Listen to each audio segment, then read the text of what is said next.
The clinking of crystal glasses stopped the moment my father stood up. You could feel it, how silence dropped over the room like a thick, suffocating curtain. The turkey was untouched.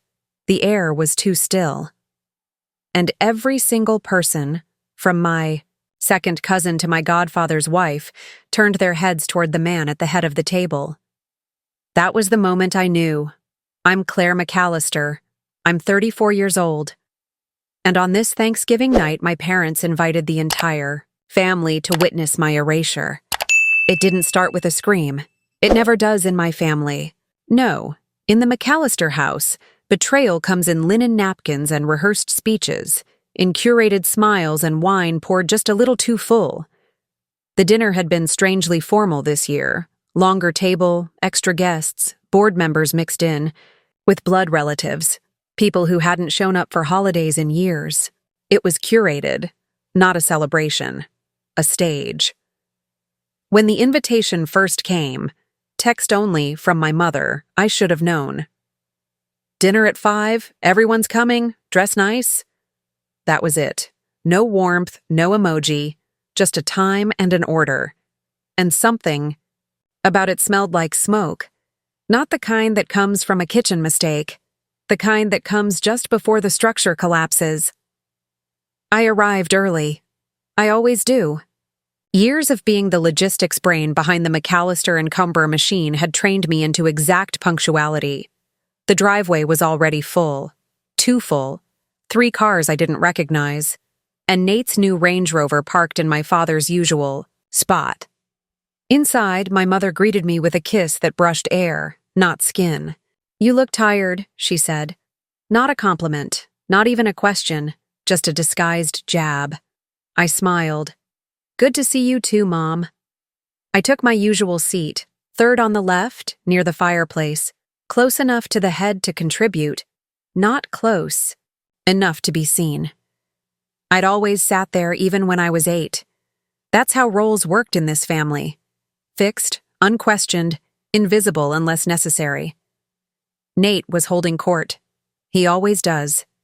His smile was perfect, his stories slightly exaggerated, and he was wearing the same blue-checked blazer he wore at investor meetings. His voice carried through the room like music written to drown out facts. Then came the real music. Silverware down, wine glasses filled, and my father standing with that signature half-smile that had closed more deals than any legal clause.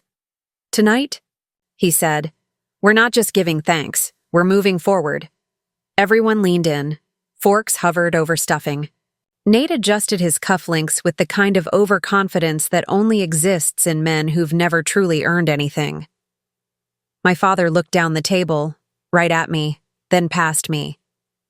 It's with great pride that I announce the new structure of McCallister & Co. My stomach tightened. That's not how we discuss org changes, not publicly, not with extended family and donors present. Something was wrong. "Nate will assume full executive authority effective immediately," he continued. "He's been leading quietly for months now, and the board has seen tremendous growth under his guidance." I froze. There had been no meeting, no vote, no briefing. As CFO, I should have signed off on restructuring. As his daughter, I should have at least been informed. My father raised his glass. To new leadership. And to the future. They toasted. Dozens of people clinked glasses while my hands stayed still. I looked at Nate. He didn't meet my eyes. Not once. But I saw it in the way he shifted his weight. He wasn't surprised. He had known. That was the first betrayal. The public spectacle. Then came the second, wrapped in maternal concern. My mother leaned in, almost whispering, "Don't make this about you, Claire. This is for the good of the company. Your father knows what he's doing." And just like that, I saw it, the soft voice, the guiding hand on my back. It wasn't comfort. It was containment. She wasn't surprised either. She was helping stage it. I stood up slowly. Not loud. Not disruptive. I picked up my napkin, folded it, and placed it gently on my plate. Then I looked around the room. "Thank you for the clarity," I said. Some shifted in their seats. Some smiled awkwardly. Nate stared at the table. My father blinked, just once. Then I turned and walked out. Not because I was defeated, but because I refused to hand them a scene. Outside, the wind bit through my coat, but it felt better than the warmth inside.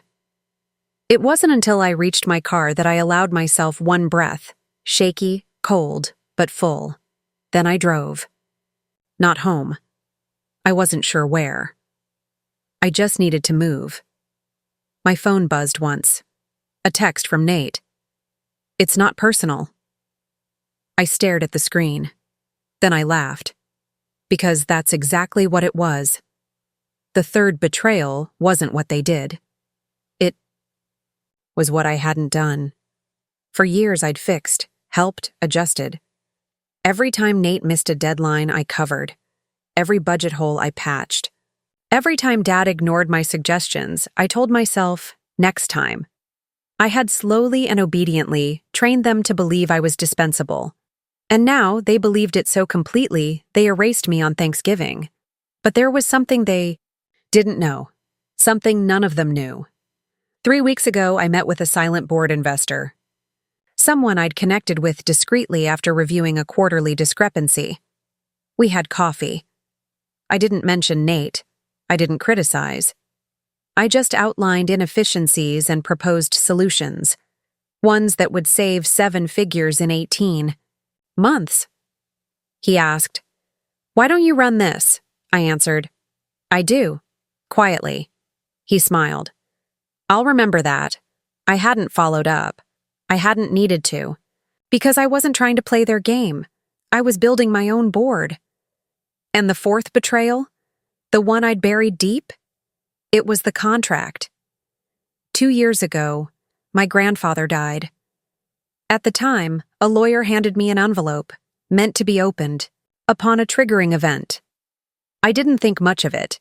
He was eccentric, sentimental. I kept it in a drawer. Tonight, after dinner, I opened it for the first time. Inside was a letter in his handwriting, and a draft agreement, unsigned, naming me as equal co-partner with Nate upon our father's planned retirement. "It must be you, Claire," the letter read. "He'll never choose you if it's left to him. So I've written it here. You're the one who holds things together." He knew. He had always known. But he hadn't fought for me. He left it in my hands, and I had waited too long. Now, I folded the letter and placed it in a new envelope. One I'd mail tomorrow, not to my father, to his co-founders, the remaining 3 board members. The game had already started. They just didn't know who moved first. And this time, I wasn't fixing anything. I was tearing down what never should have stood. You're probably watching this on your TV right now, just letting it roll while you relax. But if my story has you feeling something, don't just sit there. Pick up your phone, search LP, Family Drama on YouTube, and hit subscribe. Because sometimes the quietest way to say I understand is simply wanting to hear more stories like mine. Stories that don't always get told, but always deserve to be heard. There was no earthquake. No screaming. No one flipped a table. They just toasted. That's what people did after my father officially erased me from the family business. They lifted their glasses like it was a wedding, not a burial. "To the future of McCallister & Co.," he'd said, nodding toward Nate with that performance-honed grin. And Nate, beaming like a boy given a toy he didn't earn, stood and thanked everyone in a voice I used to ghostwrite for his investor speeches. Not a word about me. Not a glance. Just polished confidence built on bones that weren't his. I sat there with my hands resting quietly in my lap, wine untouched, the linen napkins still folded. I didn't say a word. Not when my name was dropped like an afterthought. We thank Claire for her contributions over the years. Not when my mother gently patted my shoulder, as if I were an aging assistant being let go after decades of loyal service. I stood only once. I looked each of them in the eye, and I said, "Thank you for the clarity." Then I left. The door closed behind me without a slam. That was intentional. I drove for 3 hours that night, not home. I wasn't sure where home was anymore. I ended up in a hotel with burnt orange carpets and silence that felt earned. I didn't cry. I didn't call anyone. I opened my laptop, accessed my offline folders, and checked the version history of our last quarterly report. And there it was, my model, my projections, my notes, lifted verbatim and rebranded under Nate's strategic turnaround framework. He hadn't even changed the title in the file metadata. It still said CMV3 Final. The kind of naming system only someone drowning in overwork uses at 2 a.m. That's when I realized something. They hadn't just erased me tonight. They had been doing it for months, quietly, systematically, without confrontation, without even the courtesy of betrayal. They used me as scaffolding to build a tower they planned to lock me out of. It was almost beautiful, the precision of it. And it might have worked too, if not for a mistake so small it felt deliberate. There had been a chair missing at the table tonight. Uncle Raymond, my father's only sibling. He was a minor shareholder, barely involved, but he always came for Thanksgiving. Always. I called him from the parking lot of the hotel. He answered on the second ring. "I thought I'd hear from you," he said. "You weren't at dinner." "No," he said. "I wasn't invited." I felt the cold air creep into my chest. "They didn't invite you?"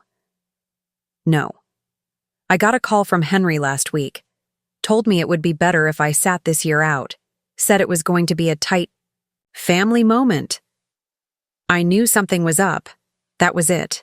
The detail that seemed so casual at first. Raymond wasn't important to the business, but he was important to appearances. My father didn't want him there. Not because he wasn't needed, but because he wasn't controllable. That meant this wasn't Nate's idea. It was my father's. And it wasn't impulsive. It was planned. The script had been written long. Before dessert was served. Raymond paused, then added, "Claire, you should check your grandfather's archive. The one you helped digitize." That stopped me. "How do you know about that?" "I don't," I guessed. "But your grandfather always said, 'Legacy needs receipts.' I figure you'd know where he kept them." I thanked him and hung up. It wasn't a warm call. It wasn't emotional. But it was what I needed. A door. Not open, not inviting. Just slightly ajar. I drove back to my apartment, barely noticing the lights or signs. I dug into my archived drives. 3 years ago, I spent 2 months digitizing boxes of company history at my grandfather's request. Back then, I thought it was just busy work, something for the dutiful granddaughter to handle.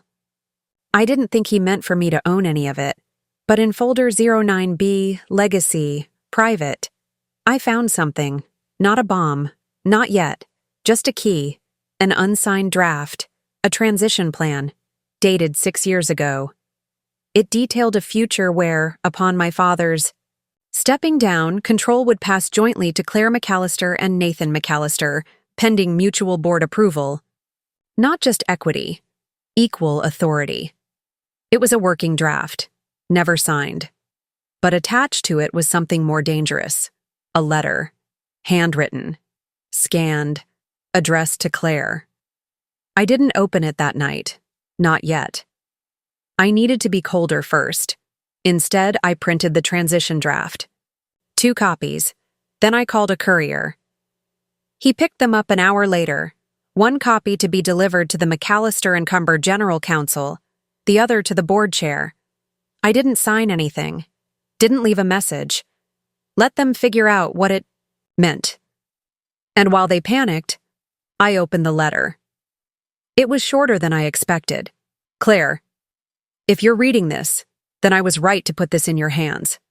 Nate was always Henry's reflection. But you were mine. Don't let them wear your work like a crown they bought. Love, G. McCallister. My grandfather was never flowery, never sentimental, but this was his version of a blessing and maybe a warning. They thought they erased me. They didn't realize. They buried the master key with the wrong person. Later that night, my phone buzzed again, a text from my mother. I hope you got home safely. We know this is hard, but sometimes it's best to step back so others can lead. The cruelty was almost elegant, and suddenly, I saw it clearly. That wasn't consolation. It was strategy. She was the one calming the waters while the men pushed the ship forward. But she wasn't neutral. She was steering. She had always been steering. And in that moment, I made a decision. I wasn't going to scream. I wasn't going to post angry things online or beg anyone to see what had happened. I was going to build a case, not just legal, a case of truth, layered in evidence, wrapped in poise, pointed like a knife. They had handed me a dinner party. I was about to turn it into an autopsy. I didn't sleep. Not really.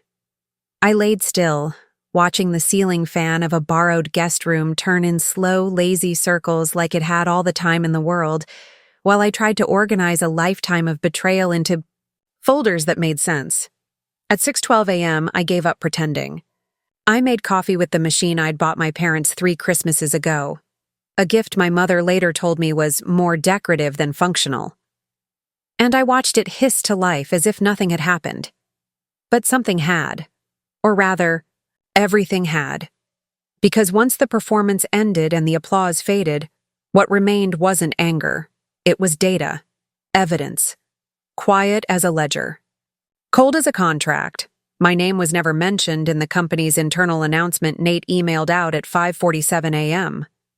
The subject line, Exciting New Era at McCallister & Co. I read it 3 times. Not a word about me. Not even a footnote.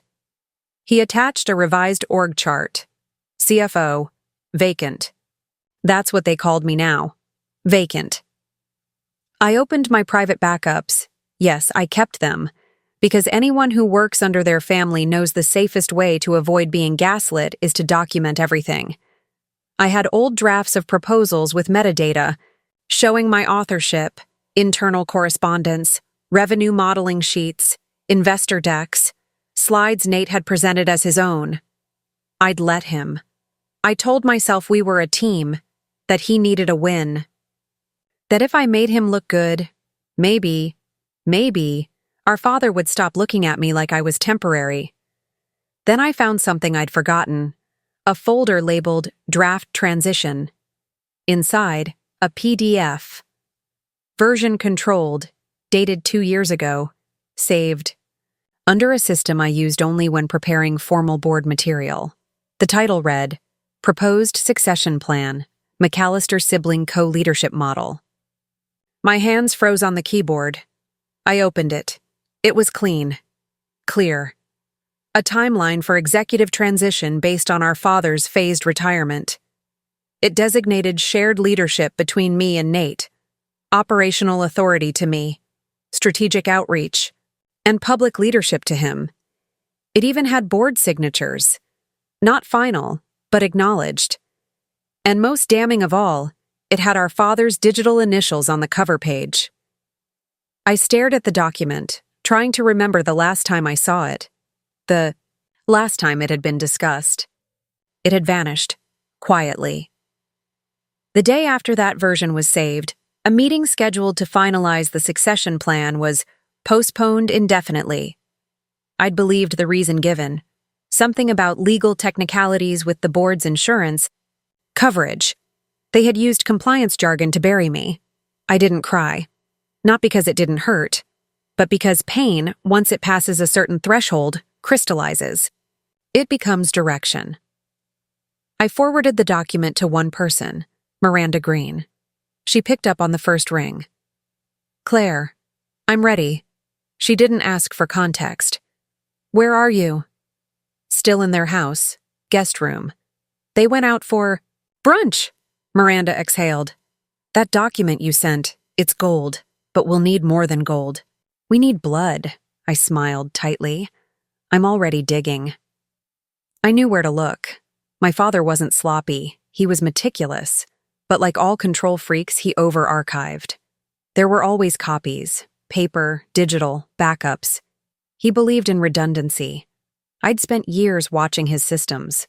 Now I used them. The safe in his study opened with a 4-digit code. My birth year. Not Nate's, not their anniversary. Mine. A sentimental illusion meant to pacify. Nothing more. Inside, folders. Labeled, sorted, color-coded. One caught my Igor internal board material, legacy. Inside that folder, an unsigned agreement similar to the draft I'd found. But this one bore notes in my father's handwriting. One margin line chilled me. Too generous to see we'll revisit. Too generous. Not unrealistic. Not inaccurate. Just too generous. There was more. A note dated 1 week before Thanksgiving titled Final Phase Plan. 3 items, handwritten, board consensus secured, verbal, need follow-up sign-off. Legal justification prepared, refer to NDA Clause 7. Thanksgiving, public transition, optics, strength, unity. I was a war memo. That's when I knew it wasn't just about business. It was about narrative. They didn't want me gone. They wanted me erased, overwritten. There was a soft knock at the study door. I turned, startled. It was my mother. "You're up early," she said. No surprise in her voice. No question. I couldn't sleep. She walked in like it was her right. Looked around the room, then at me. "Claire, this isn't what you think." I said nothing. She stepped closer, then reached for the safe. "We're doing what's best for everyone. This transition—" I saw the note. I interrupted. "Final phase plan." She froze. For the first time, the mask slipped. Just for a breath. Then she composed herself. "Your father didn't want it to be messy." "No," I said. "He wanted it to be clean, quiet, surgical." She looked at me for a long moment, then said, almost gently, "If you care about the company, Claire, you'll let this go." That was it. The sentence that changed everything. If you care, I had cared. I'd built half that company from back-end chaos. I had pulled us out of a cash flow crisis with a midnight renegotiation. I had trained the team Nate now supervised. I had documented every system. I didn't answer her. I closed the safe, picked up the folder, walked past her like she was wallpaper. By the time I left the house, I had 3 binders, 2 flash drives, and a portable scanner in my bag. By the time I checked into a private co-working space, I had uploaded every file to an encrypted server. At 11:03 a.m., Miranda texted me. "Starting to see the pattern. They didn't just ice you out. They forged a new version of you. One that never existed." At 1:12 p.m., another message came in. From an internal number at the company I didn't recognize. The message read, "Are you safe?" No name. No context. Then, a second message. "I have something you'll want to see. Don't trust the version Nate is circulating. Call me." Lila. That was the final trigger. Because Lila had disappeared quietly from the company 6 weeks ago. No announcement. No farewell email. HR said she'd moved on, for personal reasons. But I knew Lila. She didn't move on from anything. Without a fight, I called her. She picked up immediately. "Claire, it's worse than you think." And just like that, the final illusion collapsed. They hadn't just taken credit. They had rewritten history, and I was going to make them own every lie, one file at a time. The last time I saw Lila, she was standing by the elevator with a resignation envelope clutched so tightly in her hand that the edges were bent. She didn't say goodbye. She didn't make eye contact. She just walked out, and I told myself it wasn't my business. Now, her voice came through the phone with the sharp edge of someone who had finally decided to stop protecting everyone else. "I didn't," Sign what they said I signed, Claire, she said. And I didn't authorize the handover documents that Nate claims were cleared by HR. I let that hang in the silence between us. Do you have them? I asked. I have copies, but they aren't real, and I think they forged your name too. It wasn't shock that hit me. It was confirmation. There's a difference. I need to see them. She paused. It's not safe to talk on this line. Can you meet me? An hour later, we sat in the back corner of a small, dead-quiet coffee shop 20 miles outside the city. Lila looked thinner, older, not in years, but in weight, like someone who had been carrying something heavy for far too long. She slid a manila envelope across the table. I didn't open it. Not yet. You know what they did to me, right? She asked. I knew they pushed you out. I didn't know why. She smiled, bitter. They said I violated protocol, that I had mishandled employee records. It was clean, legal. I was too stunned to fight it. You didn't, I said. No. I refused to overwrite your performance reviews. I refused to remove your name from project leads. She said it so simply, as if it wasn't the match that started the fire. I opened the envelope. Inside were several documents marked Internal HR Clearance, each stamped with an approval. Signature. Mine. But they weren't mine. The handwriting was close. The pen pressure matched, but I never signed these forms. Miranda will need these, I said. She's your lawyer? I nodded. She'll need more than just forgeries, Lila said. You need to show motive, pattern, intent. I already have that, I said, my voice steady. I just needed the piece that proved it wasn't a misunderstanding, that it was coordinated. She leaned forward. Claire, you weren't just erased. You were replaced. I didn't answer. Instead, I thought about the project Nate had claimed credit for last quarter, an internal restructuring that had saved the company nearly $600K. I had done the work, alone, at night. After fixing a payroll error, Nate's carelessness had caused, and yet the presentation had his name on every slide. I opened my laptop right there in the cafe, pulled up the exported file I kept for personal archives. Slide 14. The signature data, metadata, and timestamp. My edits. My work. Nate had only opened the file 3 hours before it was presented. He hadn't even reviewed it. I turned the screen to Lila. Her jaw tightened. Claire, they're building a case that you were never central, that you were always secondary. And now, I said, I'm going to show the entire board that their golden boy couldn't hold a pencil without plagiarizing. But it wasn't enough. Proof was useful, but power was better. And Nate still had it. Until I got a message from someone I hadn't spoken to in years. Carol, a board member, nearly retired, known for being neutral to the point of blandness. She had never taken sides. She'd rarely spoken more than a few sentences in meetings. The text was short. I saw the Thanksgiving memo. I have something you'll want. I met her in a gated community, the kind with security cameras every 20 feet and landscaping. That looked like it had been combed. She answered the door in a robe and no makeup. She didn't waste time with pleasantries. You were never supposed to see this, she said, handing me a folder. But I'm tired of pretending this company is what it used to be. Inside the folder was a board packet marked Confidential Phase Transition Planning. It was dated 8 months ago. I flipped through it and stopped on page 7. A proposal from Nate to streamline executive leadership by consolidating authority and simplifying oversight roles.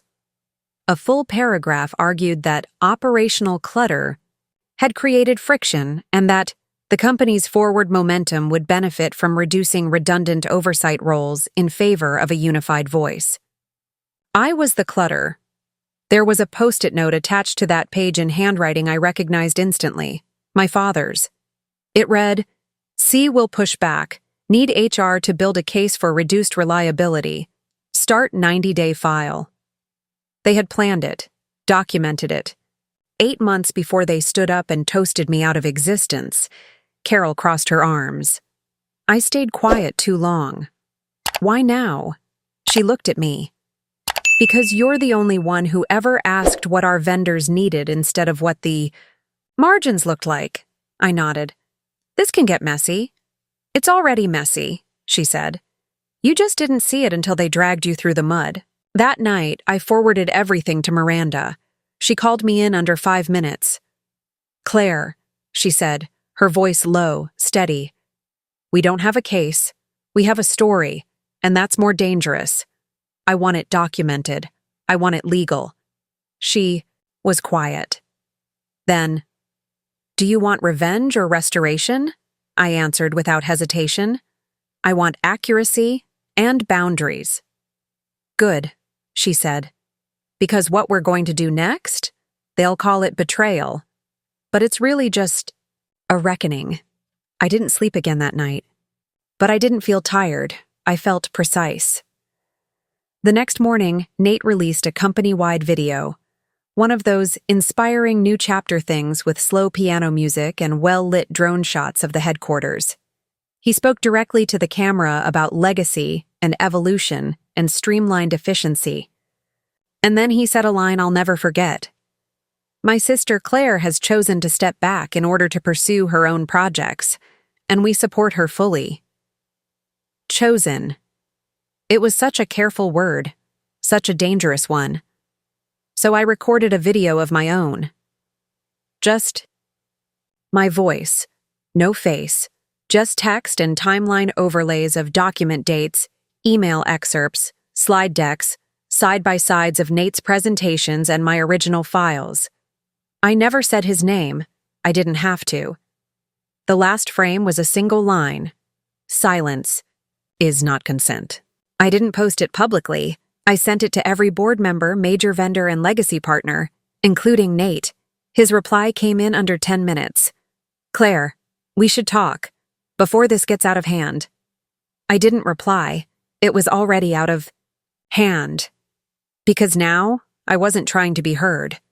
I was building the silence that would speak louder than anything they'd ever said. Carol didn't text again. She didn't need to. The envelope she handed me was heavier than its weight suggested. And once I left her gate, I didn't stop until I reached Miranda's office in the city. We didn't speak much when I handed it over. She saw the McCallister crest on the wax seal, raised an eyebrow, and sliced it open with the same controlled precision I was starting to recognize in myself. Inside were 4 items: a scanned letter from my grandfather, a memo to the board dated 1 month before his death, a meeting agenda that had never been logged officially, and, most damning, a private note addressed to my father in my grandfather's handwriting. Miranda read them silently, lips moving as she digested each line. Then she pushed the documents aside like evidence in a trial. This changes everything. I didn't respond. I already knew. The letter was short, but deliberate. My grandfather had written to the board recommending joint leadership between me and Nate, citing our complementary skill sets. Claire with her operational brilliance and instinct for integrity. Nate with his flair for people and ambition. That was the word that caught me. Instinct for integrity. He saw me. Fully. Not just as the fixer or the fallback, but as the anchor. The memo was worse. It outlined a transition plan, one that included dates, deliverables, and legal pathways for transfer of executive authority. The version they gave the board later had none of it. It was cleaner, simpler, and entirely scrubbed of my name.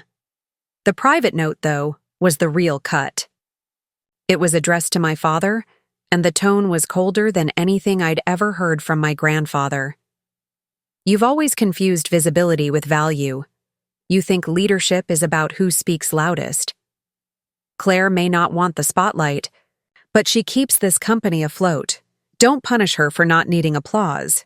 My father had received that letter, and he had burned it from the record. Miranda leaned back. We're not just talking about business fraud now. We're talking about willful misrepresentation. Legacy tampering. And if they used this to influence shareholders, they did, I said. Carol confirmed it. She nodded. Then they've opened the door to something much bigger than a civil dispute. I left the office with a simple instruction. Keep everything quiet. For now. Back at my apartment, I received a call from Nate. I didn't answer. Then another. This time from my mother. The voicemail played out exactly as I expected. Claire, I know things are tense, but you need to understand.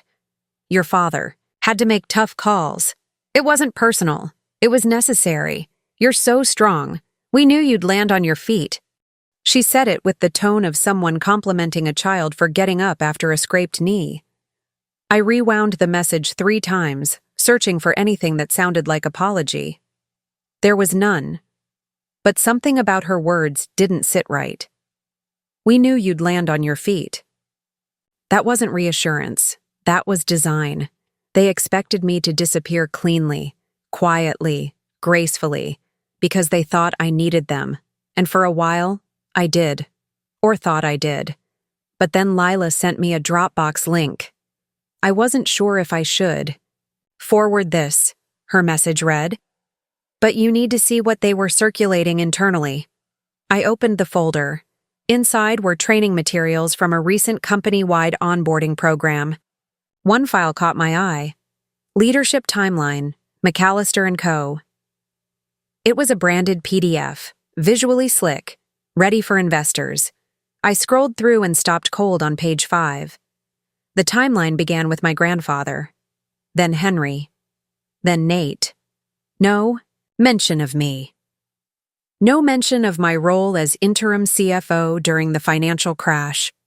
No reference to my strategic overhaul that had saved 2 entire divisions from collapse. I had been completely excised. I zoomed in. In the lower right corner, I saw the initials R&D-NM. Nate had approved the redesign, and in that moment, I realized the erasure wasn't reactive. It had been in motion long before the Thanksgiving performance. They hadn't removed me because I was a threat. They had been preparing for a version of the company where I never existed. I texted Miranda. Send the letter. Send the memo. Privately. Select board members only. No legal action yet. She replied instantly. Strategic leak? No, I wrote. Controlled ignition. And then I turned off my phone. For 2 days, I heard nothing. Then the calls started. Not from family, from shareholders. The first was a man named Daniel Hart, an early investor with a significant stake and a long-standing loyalty to my grandfather. I received something interesting in the mail, he said. Why wasn't this brought to the board? I let the question hang. He continued. I also reviewed Nate's last proposal. Something doesn't add up. It never did, I said. Are you planning to go public? I'm planning to be precise. He paused, then said the line I hadn't expected. You should know. There's a clause in the founder's trust. If the succession is deemed to violate original intent, the board has legal grounds to intervene. That wasn't in any of the documents I'd seen. Why didn't anyone bring this up before? He gave a small, tired laugh. Because your father always controlled the narrative. But he forgot something. What? Your grandfather left a copy of the trust with someone else. Me. I ended the call and sat still. There was no satisfaction. Not yet. Only stillness. They had written me out of the story. But the page wasn't blank. It had just been buried. And now, piece by piece, I was digging it back up. I didn't sleep the night after Daniel Hart's call. The copy of the founder's trust he promised arrived the next morning, hand-delivered in a sealed envelope with his assistant's initials scrawled in black ink. The trust was thicker than I expected. Handwritten amendments, marginal notes. A section highlighted with yellowing ink. Leadership succession must reflect original operational contributions and core values of founder intent. Miranda read that section out loud when we met in her office. Then she looked up at me and said, Claire, if we push this, we don't just challenge their version of events, we challenge the legitimacy of Nate's entire role. I nodded. She continued. And if the board accepts this, you're not just entitled to reinstatement. You may be in a position to force a realignment. Reinstatement. Realignment. Words that only weeks ago I would have clung to like oxygen. But I didn't want reinstatement. I wanted documentation, consequences, closure. I said nothing, just opened my laptop and handed her a USB drive with the compiled files, every forgery, every false timeline, every slide Nate had stolen and slapped his name onto. Send it selectively, I told her. Only to the 3 board members not in the inner circle. Carol had already flipped. Daniel was halfway there. That left Eleanor Chang, a woman known for sitting in silence until the room had stopped spinning, then stepping in and resetting the rules. She'll need something personal, Miranda said. So I gave her a transcript of an email exchange from 2 years ago between me and Eleanor's COO, where I outlined a supplier fraud risk that Nate had insisted was low priority. The fraud later cost the company $1.2 million. I had prevented the worst of it, quietly, without credit. He ignored the risk, I told Miranda. I buried the fire before it spread. Nate took the win, and Eleanor was never told. Miranda raised one eyebrow. She'll love that. I left her to the execution. My part was already done. That evening, I received an unexpected call. Private. Number. I let it ring twice before answering. My father's voice filled the silence. Claire. I didn't respond. He waited a moment, then said, You've made your point. I remained silent. We're willing to revisit things. Quietly, internally. No one benefits from a war, least of all the family. Still, I said nothing. Then his tone shifted, like a businessman closing a deal. You want a seat at the table again? We can make that happen. With compensation. Equity. We'll issue a statement. But this vendetta, it ends. That word, vendetta. He couldn't even call it what it was. Correction. I'm not asking to be let in, I said. I'm documenting how I was pushed out. You're hurting the company. I'm clarifying the truth. Is that what you call dragging our name through the mud? No, I said. That's what I call cleaning it. He hung up. I sat in the silence afterward, not with triumph, but with certainty.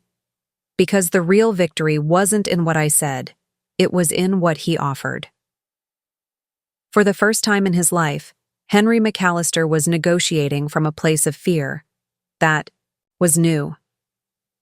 The next morning, Miranda sent me a message. Eleanor responded. She's in. 3 out of 5. A board majority. They had the documents, the trust, the founder's letter, Nate's false reports, the forgery trail. What they needed next wasn't more evidence. It was a confrontation, and that's exactly what they scheduled. A closed-door executive session under the guise of a quarterly audit. 3 days later, I walked into that room like a shadow they thought they had buried. The board sat around the long walnut table, silent as I entered. Miranda took the seat next to me. Across from me sat my father, flanked by my mother and Nate. He didn't look surprised to see me, but he didn't look confident either. Let's begin, said Eleanor. Her voice calm, almost bored. My father cleared his throat, ready to perform.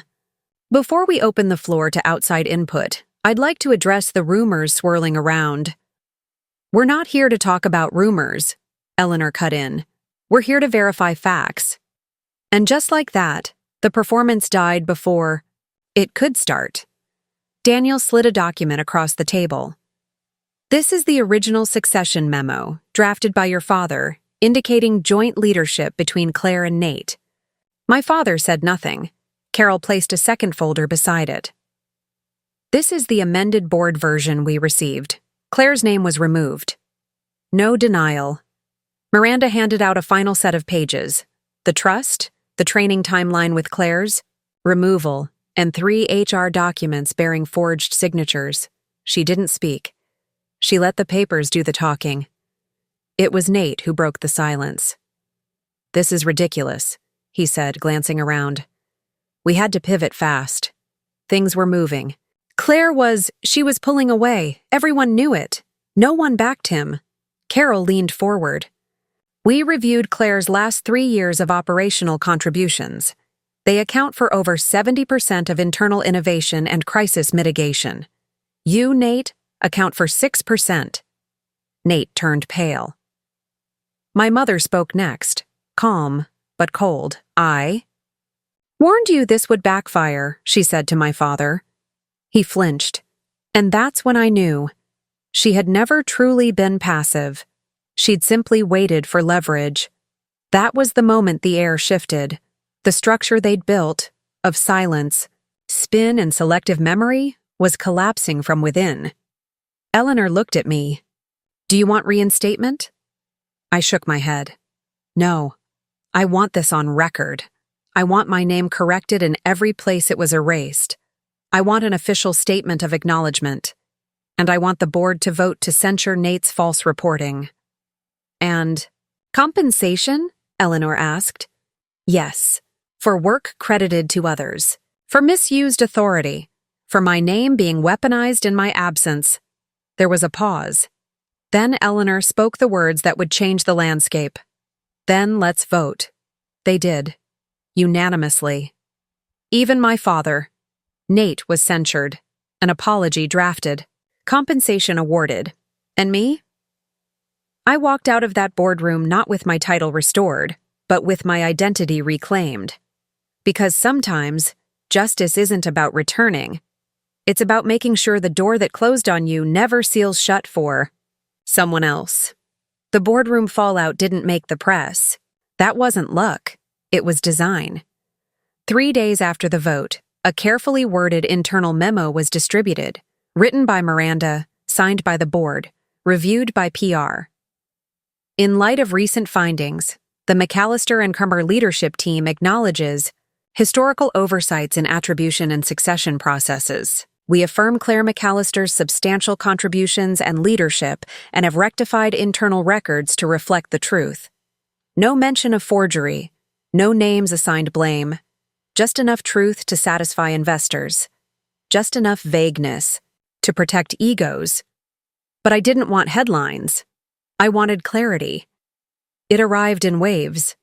A letter from legal confirming the finalized compensation package, a revised executive history file, my name restored, dates corrected, credit reinstated, and then something unexpected, an envelope, no return address.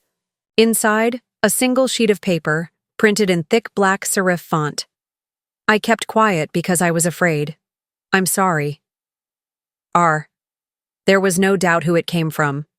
Raymond, my uncle, my father's brother, the one who'd been mysteriously absent from Thanksgiving dinner. The one my father had claimed was traveling. I called him. He answered with a sigh. "I wasn't traveling, Claire," he said. "I was told not to come." "By who?" "Your father."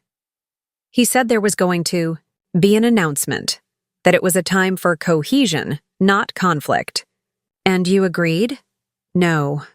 I said nothing. I stayed away because I thought silence was safer. There it was again. Silence. The McCallister family's favorite currency. "Why the note?" I asked. "Because I knew what they were doing to you." "And I did nothing." "Then do something now," I said. He paused. Then, "I have something." 2 days later, he handed me a USB drive. No explanation. No flourish. Inside were internal emails between my father and a private consultant hired 6 months before Thanksgiving. The consultant's brief? Restructuring Narrative Optics. Attached was a presentation deck titled Transitioning Legacy, Managing Family Perception and Executive Shift, Slide 6. Phase 2, Reposition Claire's image as non-operational. Suggested talking points: burnout, creative divergence, passion projects. Slide 9. Holiday reveal strategy. Thanksgiving as controlled high-impact optics moment. Align family, board, and legacy under Nate. Prepare post-event reconciliation message. I read the slides in total silence. They hadn't just erased me. They storyboarded it, scripted it, even scheduled my character assassination to the hour. I sent the deck to Miranda. Her reply was 4 words: "We go public now." I didn't hesitate, but I didn't call a press conference. I didn't post screenshots on social media. Instead, I did what they never expected. I invited every major vendor, client partner, and independent consultant to a private roundtable webinar hosted under my name. Topic: When Legacy Betrays Strategy, Repairing Trust in Family Business. I never mentioned my family. I didn't have to. I showed data models, strategic insights, project audits. I showed how female leadership often goes unseen until absence breaks the system. I outlined case studies. All true. All mine. Attendance hit. Triple expectations. And midway through the event, someone posted anonymously in the chat. Was this what they tried to hide? Someone else responded. Then they chose the wrong person to underestimate. It spread faster than I anticipated. By evening, the recording had been clipped, reshared, and turned into a mini-feature by a respected business columnist titled "The Quiet Power of the Overlooked Architect." Nate called me the next day. I didn't answer. He tried again. Then a message. "Please, Claire. We need to talk." I forwarded the voicemail to Miranda. She listened and said, "He's not afraid of what's already out. He's afraid of what you haven't said yet." Later that night, I received a package. It was a handwritten letter from my mother. 4. Pages. The first 3 apologized, delicately, conditionally. "We thought you needed to find your own way. We wanted to protect you from the ugliness of power. You were always too sensitive for the boardroom."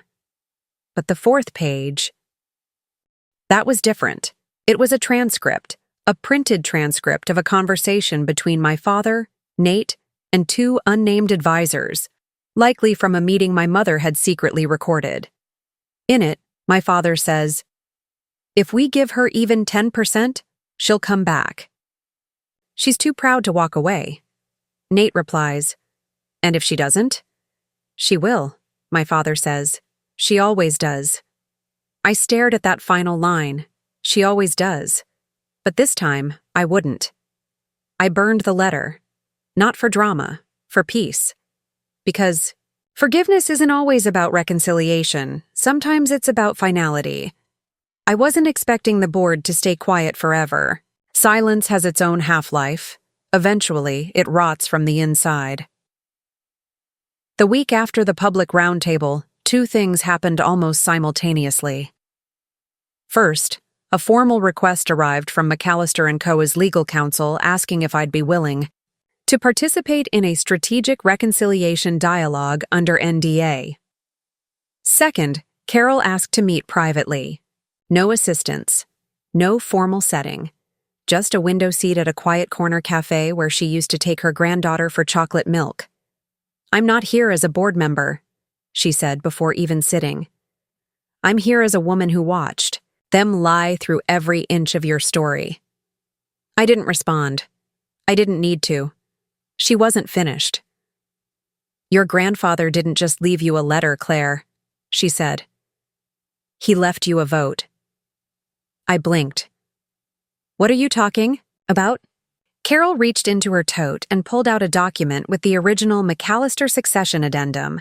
Not the one buried by legal counsel, but the handwritten addendum that predated even the formal trust.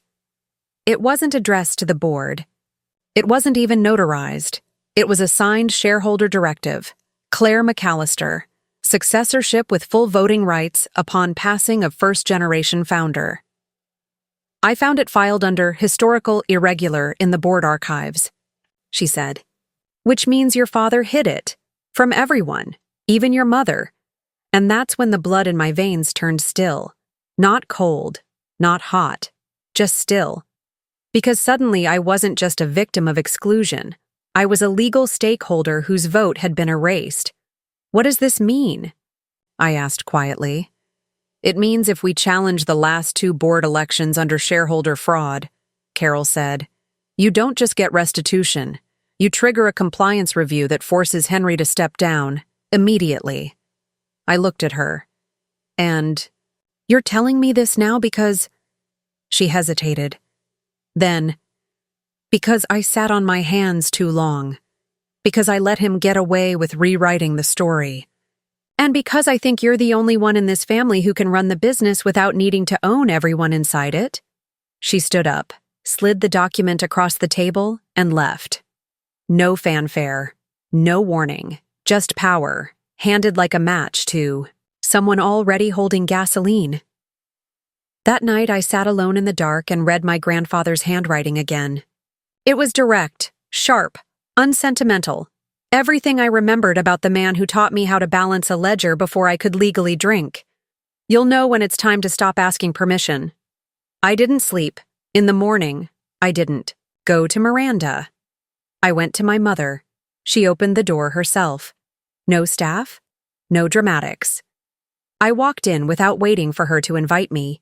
She followed me into the parlor, sat down, waited. Then finally, I suppose you've come to tell me what happens next. No, I said. I've come to ask you one question. She raised an eyebrow. How long have you known?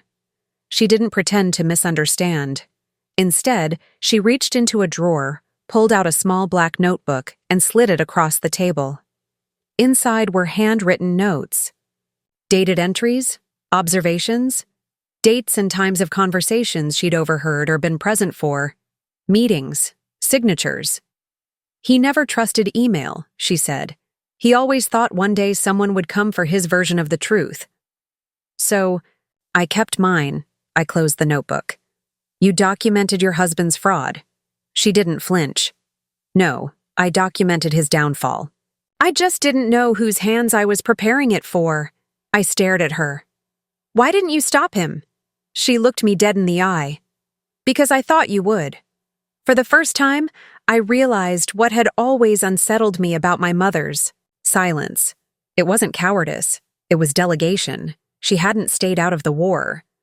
She'd picked her general and let the world believe she was neutral. You've always been better at survival than any of us, she said. But now you need to decide.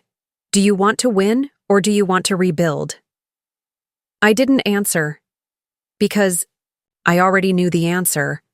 I left with the notebook in my hand and an understanding in my chest that chilled me more than any betrayal ever could.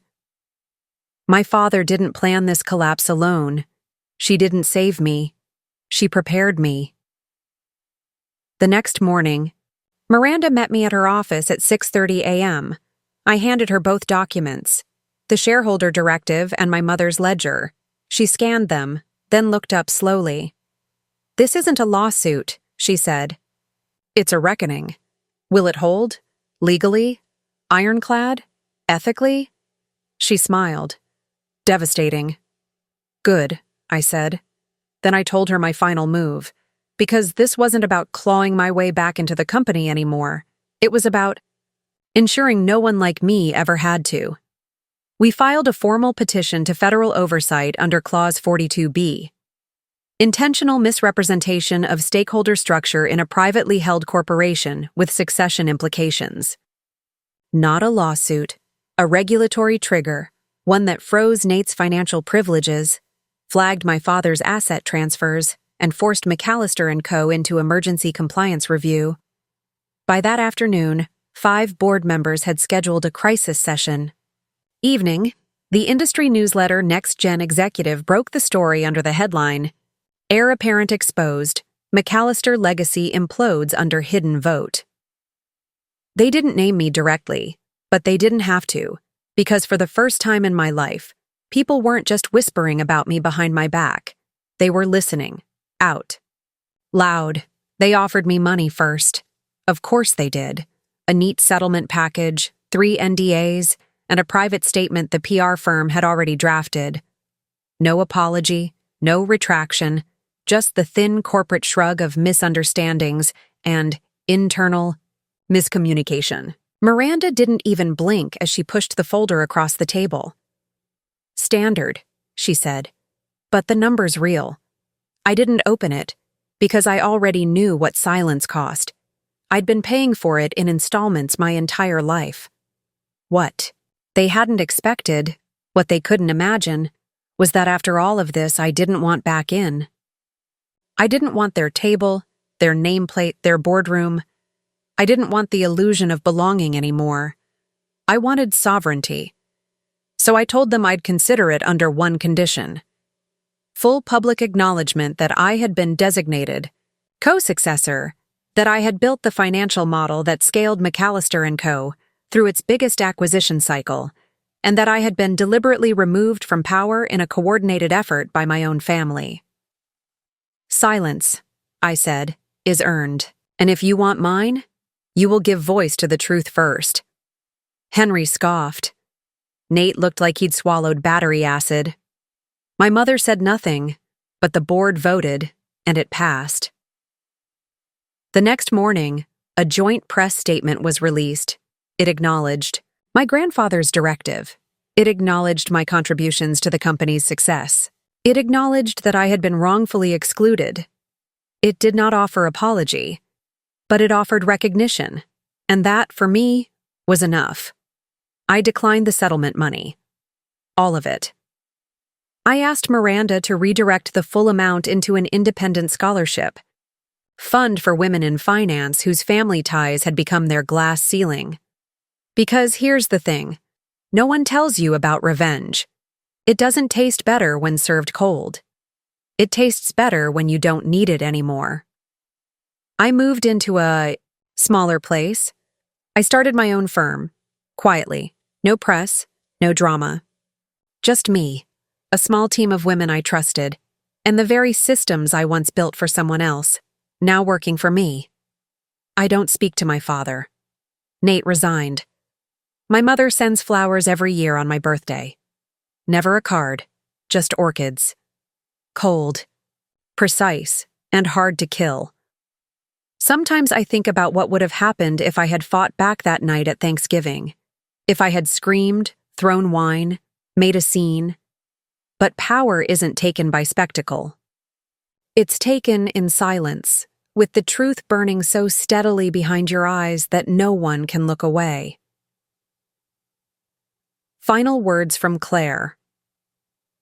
If you're watching this and you've ever felt erased in your own home, outnumbered by the people who once swore to protect you, know this: you don't have to scream to be heard. You don't have to burn bridges to build something better. Sometimes the most dangerous thing you can do is simply survive with your clarity intact. Family doesn't always mean loyalty, and silence doesn't always mean defeat. What happened, to me, wasn't just about business. It was about narrative. Who gets to tell the story and who gets buried inside it? I took mine back. I rewrote it. And if you're ready, you can too. Thank you for staying through my story. If it moved you, if it made you think twice about the power of staying quiet long enough to strike smart, subscribe to the channel. We've got more truths to tell, and we're just getting started.